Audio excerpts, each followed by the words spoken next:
10 minutos antes de la final de Roland Garros 2025, Carlos Alcaraz miró su teléfono. Había un mensaje de WhatsApp de Jannik Sinner: hoy en la pista trataré de matarte, pero mañana volveremos a ser mejores amigos. Si este mensaje hubiera salido alguna vez en los medios, el mundo del tenis se habría puesto patas arriba.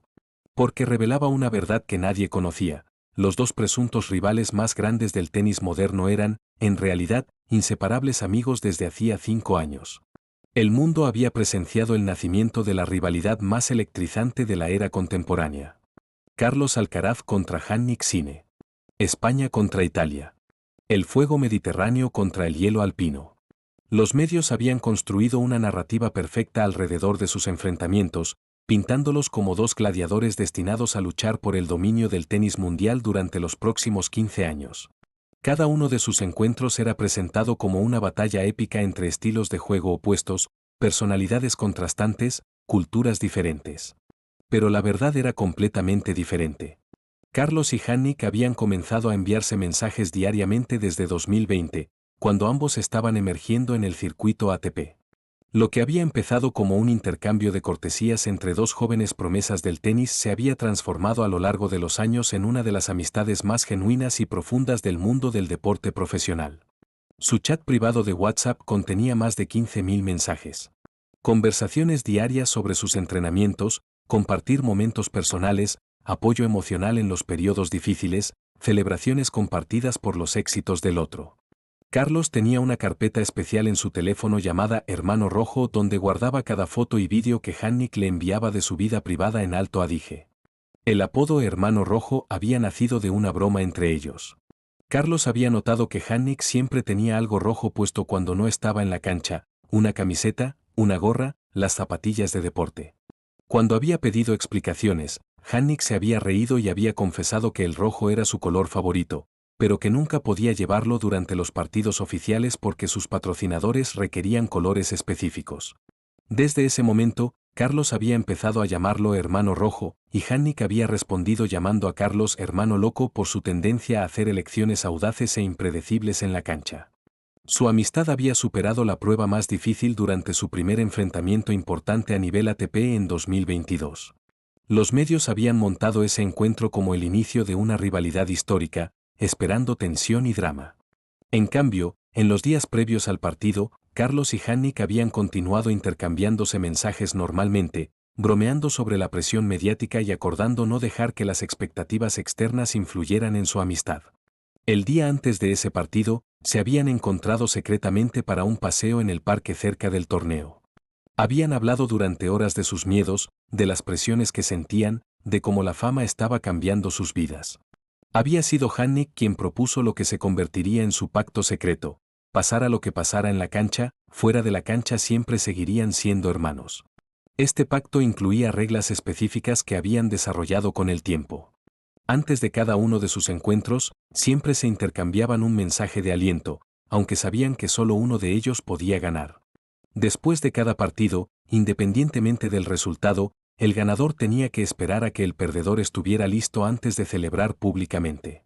Y lo más importante, nunca, bajo ninguna circunstancia, revelarían su amistad a los medios o a sus equipos.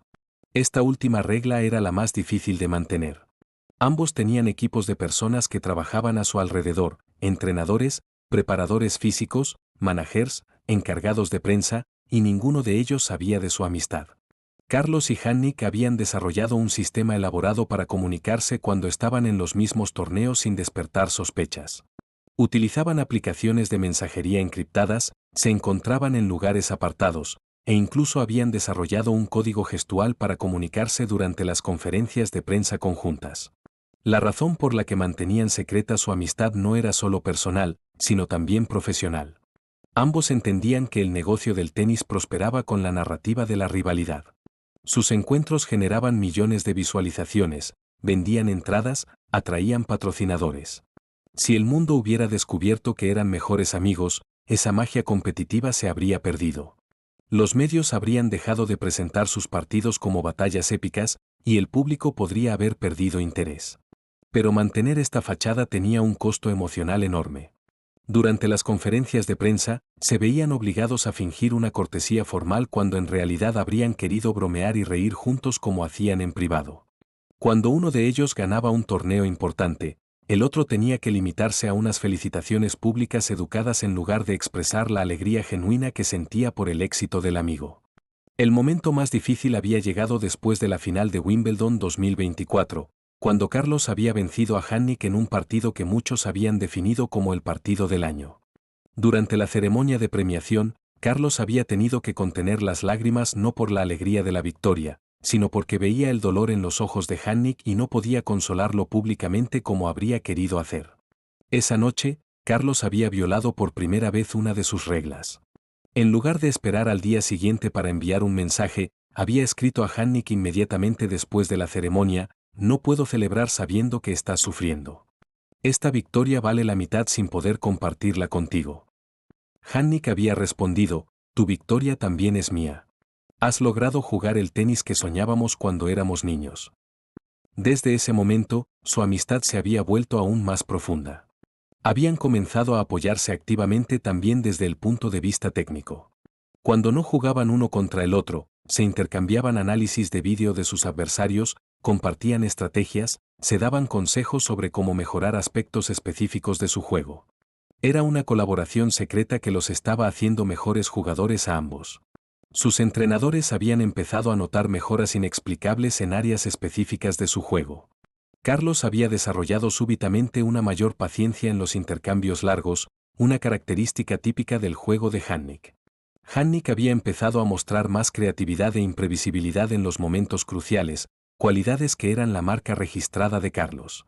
Pero ninguno de los dos había revelado nunca la fuente de estas mejoras. La preparación para Roland Garros 2025 había representado un nuevo nivel de complicidad secreta. Ambos sabían que probablemente se encontrarían en la final, y habían decidido utilizar esta conciencia para empujarse mutuamente a sus límites durante la preparación. Se entrenaban en secreto en el mismo club en Mónaco, en horarios diferentes, pero dejándose notas el uno al otro sobre las mejoras que hacer. Carlos dejaba pequeños mensajes escondidos en los casilleros del club: tu derecha es devastadora, pero estás telegrafiando demasiado cuando vas cruzado.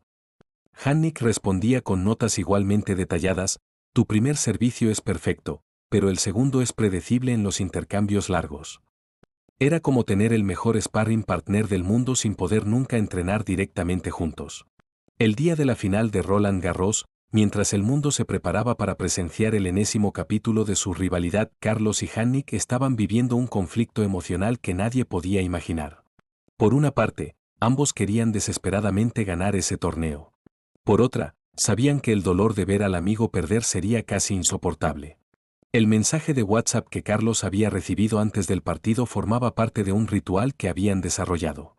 Antes de cada uno de sus encuentros importantes, se intercambiaban un mensaje que capturaba perfectamente la paradoja de su situación. En la cancha serían enemigos despiadados, fuera de la cancha volverían a ser hermanos. Durante el partido, que resultó ser una de las finales más hermosas en la historia de Roland Garros, ningún espectador podía imaginar el nivel de respeto y afecto que los dos jugadores sentían el uno por el otro. Cada punto ganado era celebrado con la conciencia de que al otro lado de la red había alguien que conocía cada una de sus debilidades y fortalezas. Cada punto perdido era aceptado sabiendo que si tenían que perder, al menos era contra alguien que merecía esa victoria. Cuando Carlos finalmente ganó después de 5 horas y 29 minutos de batalla, el primer pensamiento que tuvo no fue para sí mismo, sino para Jannik. Mientras el público explotaba en celebraciones y los medios ya preparaban los titulares sobre su victoria histórica, Carlos miró al otro lado de la red y vio a su mejor amigo colapsar emocionalmente después de haber perdido el partido más importante de su carrera hasta ese momento. El protocolo oficial requería que se encontraran en la red para el tradicional saludo post-partido. Pero cuando se abrazaron, Carlos susurró al oído de Jannik palabras que ningún micrófono podía capturar: has jugado como un dios. La mitad de esta victoria es tuya. Jannik respondió: disfrútala, hermano. Te la has merecido más que nadie. En las horas siguientes a la final, mientras Carlos estaba ocupado con las entrevistas y las celebraciones oficiales, su teléfono vibraba continuamente con mensajes de felicitaciones de todo el mundo. Pero el único mensaje que esperaba con ansia era el de Jannik. Cuando finalmente llegó, a las 3 de la madrugada, contenía solo 4 palabras: orgulloso de ti, hermano. El día después de la final, como siempre ocurría después de sus encuentros, Carlos y Jannik se encontraron en secreto. Esta vez, el lugar de la cita era una pequeña cafetería en el barrio latino de París, lejos de los reflectores y de los medios. Jannik había llegado primero y ya había pedido 2 cafés, uno para él y un cortado para Carlos, exactamente como le gustaba. Cuando Carlos entró en la cafetería, encontró a su mejor amigo sentado en un rincón apartado, con los ojos aún rojos por la decepción de la derrota, pero con una sonrisa genuina en el rostro. No se dijeron nada durante los primeros minutos. Se limitaron a mirarse y sonreír, compartiendo esa comprensión profunda que solo los amigos más íntimos pueden tener. Fue Jannik quien habló primero. ¿Sabes qué es lo más absurdo de todo esto? Anoche, después del partido, mientras lloraba en el hotel, la primera persona a quien quería llamar eras tú. La única persona que podía realmente entender lo que estaba sintiendo era la que me acababa de vencer. Carlos asintió, comprendiendo perfectamente. Lo sé. Yo también, mientras todos me felicitaban, solo pensaba en ti. Me sentía culpable por estar feliz sabiendo que tú estabas sufriendo. Se detuvo por un momento, luego agregó: ¿sabes qué? Tal vez ha llegado el momento de decir la verdad al mundo. Jannik lo miró sorprendido. ¿Qué quieres decir? Quiero decir que tal vez esta farsa ya ha cumplido su tiempo. Hemos crecido, nos hemos convertido en los números 1 y 2 del mundo. Tal vez ahora podemos permitirnos ser honestos sobre nuestra amistad sin que esto arruine todo. Jannik lo pensó durante un largo momento. Pero si decimos la verdad, cambiará todo. Los medios, los aficionados, los patrocinadores, todos verán nuestros encuentros de manera diferente. Y tal vez será mejor así, respondió Carlos. Tal vez la gente entenderá que se puede competir al máximo nivel y al mismo tiempo respetarse y quererse. Tal vez demostraremos que la rivalidad no tiene que estar basada necesariamente en el odio. La conversación continuó durante horas. Discutieron todos los aspectos de una posible revelación de su amistad. Los pros, los contras, las consecuencias potenciales. Al final, decidieron hacer algo que nadie esperaba: revelarían su amistad, pero lo harían gradualmente, a través de pequeños gestos públicos que permitirían al mundo acostumbrarse lentamente a la verdad. El primer paso fue durante la conferencia de prensa post-torneo. Cuando un periodista preguntó a Carlos qué pensaba de su rival Jannik Sinner, Carlos respondió con una sonrisa: rival es una palabra demasiado limitada. Jannik es una de las personas que más respeto en el mundo, dentro y fuera de la cancha. Era una declaración inocua en la superficie, pero para quien conocía su historia secreta, era el inicio de una revolución. En las semanas siguientes, los dos comenzaron a interactuar más abiertamente en las redes sociales. Un like aquí, un comentario de felicitaciones allá, una historia de Instagram compartida. Pequeñas señales que sugerían una relación más amistosa de lo que el público imaginaba. El momento del punto de inflexión llegó durante el torneo de Wimbledon, 2 meses después de Roland Garros. Durante una entrevista televisiva, el presentador preguntó a Carlos si era verdad que él y Sinner se hablaban regularmente. Carlos sonrió y respondió: Jannik es uno de mis mejores amigos. Sé que puede parecer extraño, pero nos enviamos mensajes casi todos los días. Es una persona increíble. La reacción fue inmediata y sorprendente. En lugar del shock negativo que ambos temían, la revelación fue recibida con entusiasmo por los aficionados y con interés positivo por los medios. La idea de que 2 atletas de élite pudieran ser amigos sinceros mientras competían al máximo nivel parecía inspirar a las personas más que decepcionarlas. Jannik, alentado por la reacción positiva, decidió dar el siguiente paso. Durante su próxima conferencia de prensa, cuando le pidieron que comentara las palabras de Carlos, respondió: Carlos ha dicho la verdad. Es mi mejor amigo en el circuito. Cuando juego contra él, siempre doy el máximo porque sé que es lo que espera de mí. Pero fuera de la cancha, es la persona con quien comparto todo. La revelación completa de su amistad efectivamente cambió la narrativa alrededor de sus encuentros, pero no de la manera negativa que habían temido. Sus partidos se volvieron aún más fascinantes para el público, que ahora podía apreciar no solo la calidad del tenis, sino también el respeto profundo y el afecto genuino entre los dos jugadores. Los medios comenzaron a hablar de la rivalidad amistosa más hermosa del deporte moderno. Sus encuentros se convirtieron en ejemplos de cómo la competición de alto nivel podía coexistir con la amistad y el respeto recíproco. Otros atletas de diferentes deportes comenzaron a citar su relación como modelo de deportividad. Pero tal vez el cambio más importante fue personal. Carlos y Jannik ya no tenían que esconder su amistad. Podían apoyarse públicamente, celebrar juntos, y mostrar al mundo que era posible ser rivales feroces en la cancha y hermanos en la vida. Su mensaje de WhatsApp antes de la final de Roland Garros se había convertido en simbólico de algo más grande. La idea de que en la era moderna del deporte profesionalizado todavía había espacio para la amistad auténtica, el respeto recíproco. Y la demostración de que los mejores rivales son a menudo las personas que nos empujan a convertirnos en la mejor versión de nosotros mismos.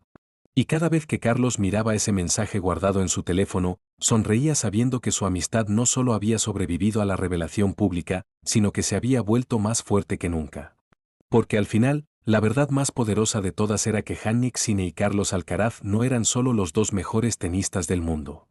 Eran dos jóvenes hombres que habían demostrado que en el mundo competitivo del deporte profesional, la amistad verdadera todavía era posible.